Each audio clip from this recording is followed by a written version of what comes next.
الأجل الأجل الأجل الأجل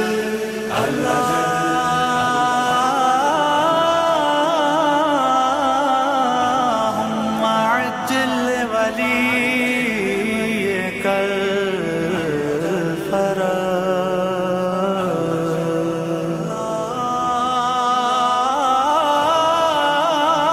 اللهم عجل لوليك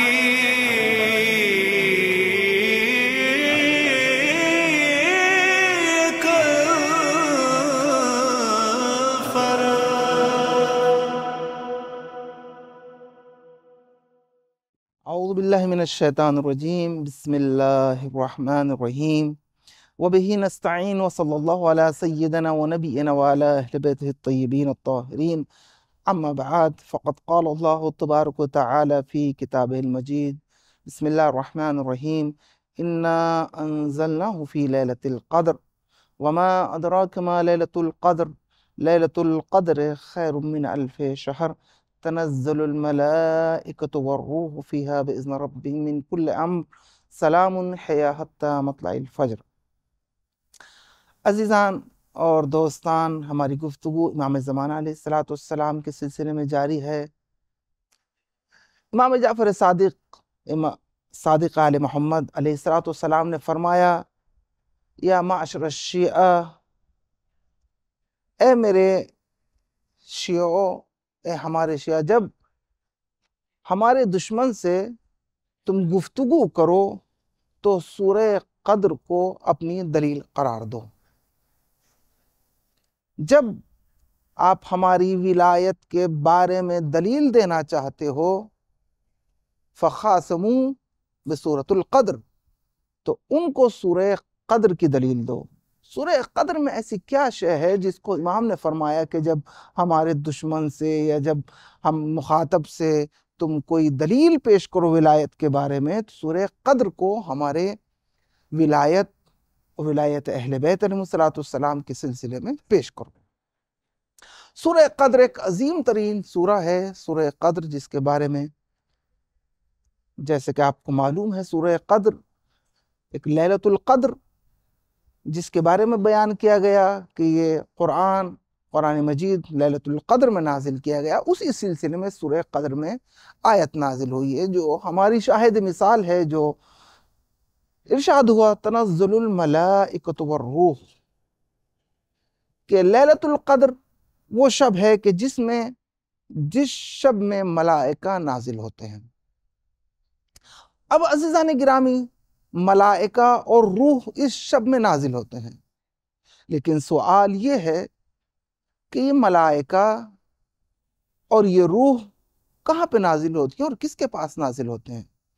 آیا یہ ہر انسان کے پاس، کسی بھی انسان کے پاس یا کسی بھی انسان کے اوپر ملائکہ اور روح نازل ہوتی ہیں؟ نہیں، روایات اور آیات اس بات کے اوپر گواہ ہیں کہ یہ خاصان خدا، حجت خدا کے اوپر نازل ہوتے ہیں۔ ملائکہ اور روح خاصان خدا اور حجت خدا کے اوپر نازل ہوتے ہیں۔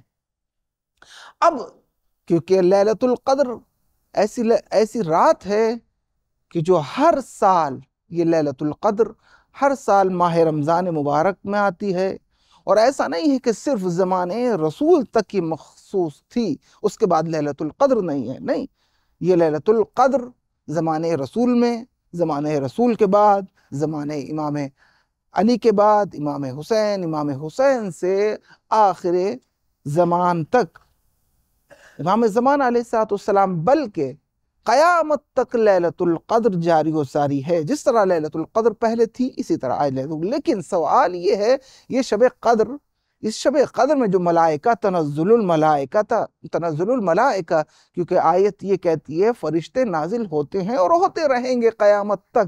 اب سوال یہ ہے، مخاطب سے سوال یہ ہے جو ولایت اہل بیت کا انکار کرتے ہیں، کون ہے وہ ذات مقدس، کس کی ذات ہے کہ جس کے اوپر یہ ملائکہ نازل ہوتے ہیں؟ تو عزیزان گرامی، یہ ماننا پڑے گا، یہ تسلیم کرنا ہوگا کہ کوئی ذات مقدس ہے۔ رسول تو اب دنیا میں نہیں ہے، اب رسول اگر دنیا میں نہیں ہے تو کوئی رسول کے جیسی شخصیت ہو، رسول کی جیسی کوئی ذات ہو یا نمائندے رسول ہو۔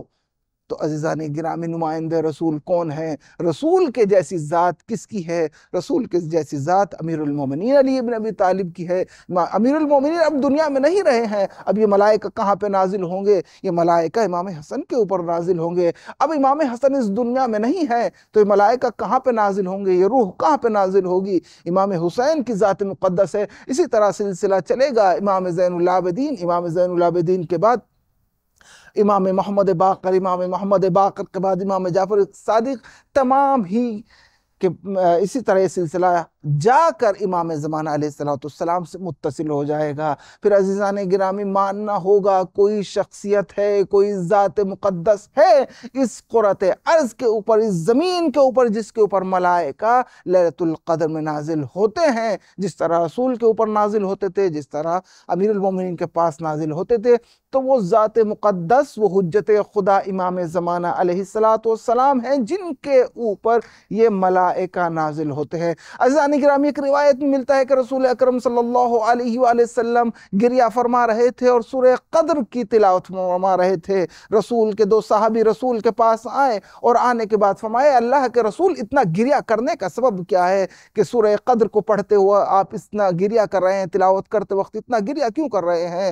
تو روایت کہتی ہے کہ رسول نے فرمایا کہ لیلۃ القدر کو جانتے ہو؟ کہا لیلۃ القدر کو جانتے ہیں، ماہ رمضان میں آتی ہے۔ کہا لیلۃ القدر جس طرح پہلے ہوتی تھی کیا اسی طرح دوام بخشے گی؟ کہا اسی طرح دوام بخشے گی۔ پھر فرمایا، پھر رسول نے پوچھا کیا تم یہ جانتے ہو لیلۃ القدر میں جب وہ ملائکہ نازل ہوتے ہیں تو کس کے اوپر؟ کہا کہ اللہ کے رسول کے اوپر۔ فرمایا کہ اگر میں نہیں ہوں گا، جب میں اس دنیا میں نہیں ہوں گا تو لیلۃ القدر میں یہ فرشتے کہاں پہ نازل ہوں گے؟ تو ایک مرتبہ انہوں نے فرمایا کہ اللہ کے رسول ہم نہیں جانتے، جب آپ نہیں ہوں گے تو کون ہوگا جس کے اوپر یہ فرشتے نازل ہوں گے؟ روایت میں فرمایا فَأَخَذَ الرَّاسُ الْأَمِيرُ الْمُؤْمِنِينَ حضرت علی علیہ السلام کا رسول خدا نے سر مبارک کو پکڑا اور پکڑنے کے بعد فرمایا اور اشارہ فرمایا ہاں ہونا تنزل الملائکہ، یہاں پر ملائکہ نازل کیے جائیں گے۔ عزیزان گرامی جس طرح ملائکہ رسول کے اوپر نازل ہوتے تھے لیلۃ القدر میں، اسی طرح امیر المومنین اور اسی طرح یہ سلسلہ نیابت در نیابت امام زمانہ علیہ السلام پر اختتام پذیر ہوگا۔ عزیزان گرامی تو کوئی تو ذات مقدس ہے، ماننا پڑے گا حجت خدا ہے جس کے اوپر یہ ملائکہ اور روح نازل ہوتے ہیں، وہ ذات مقدس، وہ ذات مطہر، وہ ذات حجت خدا امام زمانہ علیہ السلام ہیں جن کے اوپر لیلۃ القدر میں یہ فرشتے نازل ہوتے ہیں۔ عزیزان گرامی تو وہ امام کی ذات ہے، امام زمانہ کی ذات ہے جس کے اوپر یہ ملائکہ لیلۃ القدر میں نازل ہوتے ہیں۔ والحمدللہ رب العالمین وصلی اللہ علی اہل بیت الطیبین الطاہرین، اللہم صلی علی محمد وآل محمد۔